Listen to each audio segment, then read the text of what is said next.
Hey everybody, welcome back to the channel, welcome back for another Walking Dead video. Well, it's finally here, we finally got the first episode of The Ones Who Live, and let me tell you, it was amazeballs. It was, everything I was expecting from the show and more. Just, it really dived into the excitement, and it started off with a shock. They really got that shit right off the ground, right out of the way, and so without further ado, let's jump into this review.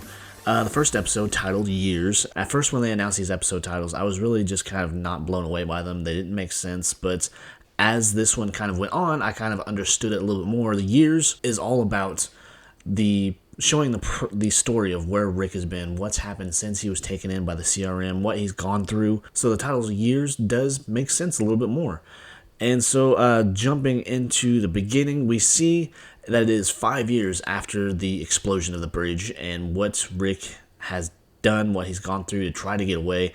And it opens up with that scene with him out in the woods or whatever with the red light in the background. And we see him that he is actually chained to a CRM soldier because he has gained the reputation for being someone that tries to escape, which is also kind of revealed to be a shock to the CRM because people don't try to escape once they get in. They see that they are safe. They're in this hidden city. They're safe from walkers. They're safe from the outside world finding out where they are.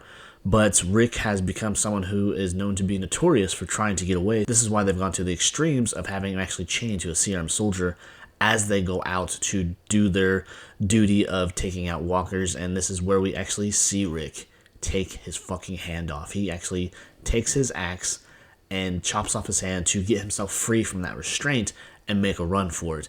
And I kind of broke this down in pictures that we saw where he looks just really out of it. It's because he took his hand and he's trying to get away. And at this point, he makes an attempt to cauterize the wound by sticking his stump into one of those burning walkers to seal off the bleeding because he's obviously bleeding out at this point.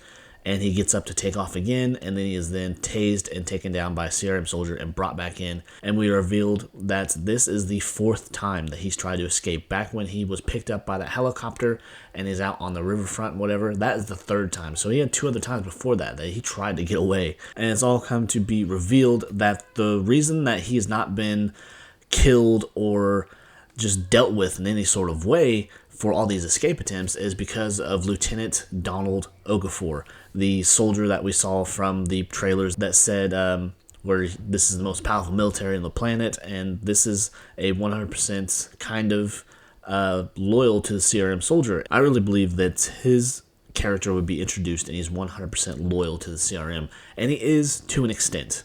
It's revealed that he does have a kind of tragic backstory, and we'll get into that. But as the episode progresses, we see Rick, he's writing these letters that he knows Michonne will never read, and we meet a few people along the way. We get more details on Pearl Thorne.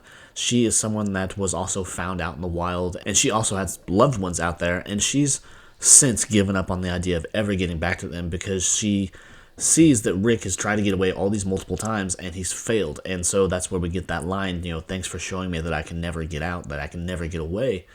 And so we get kind of more backstory, and the premise of the episode, Years, is showing them progressing as friends as the years go by, and they are tasked with opening a new base of sorts on an old college campus where they are sent out. Okafor wants them to be the lead on this, and it shows the progression over the year that was the time frame that they were put in to get this base in operation, get it to where they would be rising up through the ranks to be in more powerful positions in the CRM.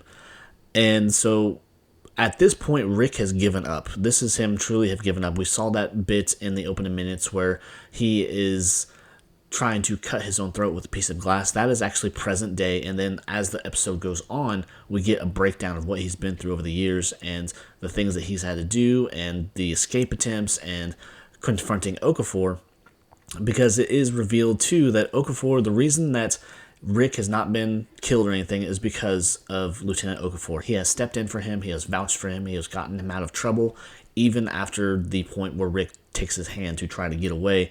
This man sees something in Rick. He wants to believe that he can be high ranks in the military, that he can make a difference, because it is revealed that Okafor actually has an ulterior motive as far as going against General Beale. He does not believe in the system the way it is now. He wants to see it change. He does not believe in this system of A and Bs. He does not want to see people senselessly killed, and he wants to change the way how the CRM operates and actually make it more of what they kind of say that they are the last light of the world. He wants to make it more in that image a little bit. And so he is trying to get Rick and Pearl on his side to build a resistance within the CRM to go against Beale. So this is actually a point too where Beale, we see that scene where he is sitting on the park bench or the riverfront bench where he asks him, actually, is Okafor planning something against me? And Rick, of course, says no, because he doesn't want him to find out that they are going to go against him. And also it would probably interfere with his plans to hopefully get out someday. And this is something also too at the beginning of the episode when Okafor is trying to really convince Rick to become a soldier, that he realizes that if he's in the CRM military, this would actually provide him with probably better ways to get out. And it's during a mission to that chemical plant that we saw in one of the teasers that he does actually have a plan set in place to get out, to escape through some tunnels. And he does this with the help of someone, I can't remember his name now, but someone that he made friends with who actually is a manager of like the plant and water sources for the CRM within the city, because the city itself is cut off from other parts of it, because Rick is, when he's working those coaling facilities, he is actually outside of the city. He's not technically considered a citizen, and this is part of the things that they have to do to gain that citizenship, and it could go on years. And that's why Rick has had such bad luck getting out, because he's been in this coaling facility for years trying to get out, and this is more or less kind of his punishment too, that he has to go back to this, that he's not going to gain citizenship, but he still has that apartment that we see him in. And kind of going forward too, as the years go by, as Rick rises up in the ranks in the military, this is towards the end of the episode where Rick and Okafor are on this helicopter. We saw this also in the trailers, where this is a present day where Rick has gained Okafor's trust. He sees him as a loyal soldier now. He doesn't believe that he's going to make any more attempts to get out. And at this point too, Rick is kind of gotten there too, where he actually wrote one of his many letters that he wrote to Michonne that he knows that she's never going to see. This is where we get those lines where he say he tried to get out, and he's just more or less given up on the idea of ever getting back home to his family. And while they're in this helicopter, we see them having this conversation that Rick is telling him a story from his childhood, because he's been very quiet, and Okafor's just kind of general concern, I guess, about why he's being like this.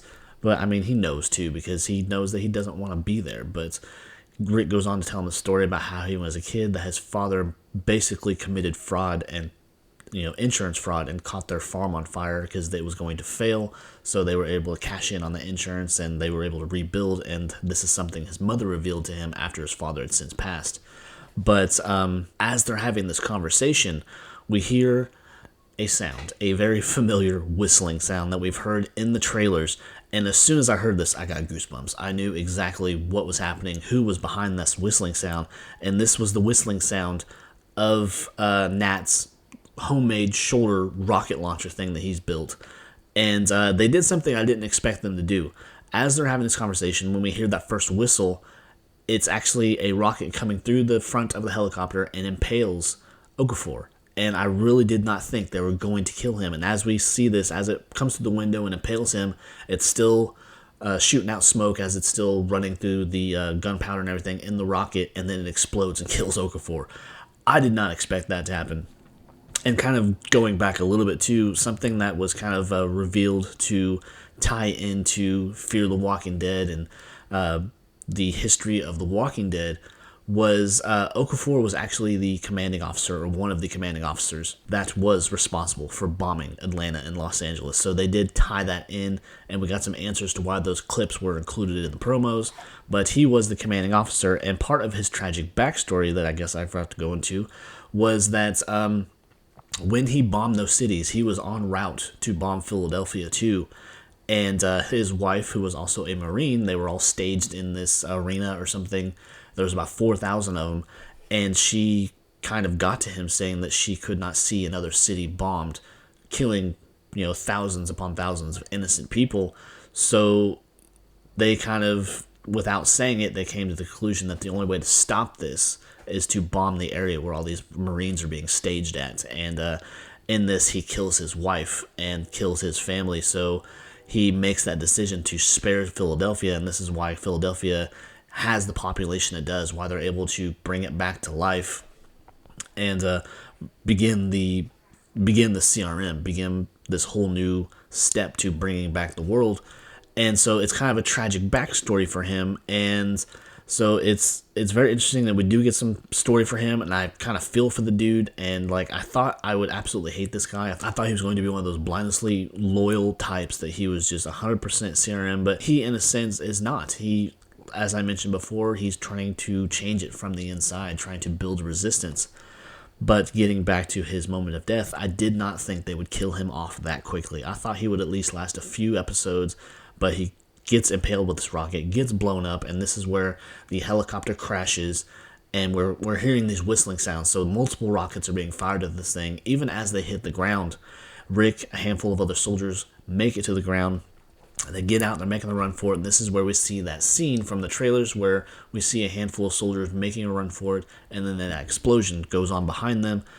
Rick is included in this group of soldiers, and this is where it all comes together. We see someone come out of the side frame, start taking out these other couple of soldiers, and then they go for Rick. He kind of fights them off for a second, and she lifts off his helmet, sees that it's Rick, and then we get the optical flip to reveal that this is Michonne. Michonne has found Rick completely by accident. This was just something I kind of saw coming because of leaks, unfortunately, but this is not the way I think that it would get done. I did not think this is how they would reunite. So with this military vehicle down and all these other soldiers dispatched, basically, I mean, what are they going to do now? How is the next episode going to carry on? So I imagine the next episode is going to be about Michonne's journey through it all, how she came to be in the position to find Rick, be with Nat and her other group.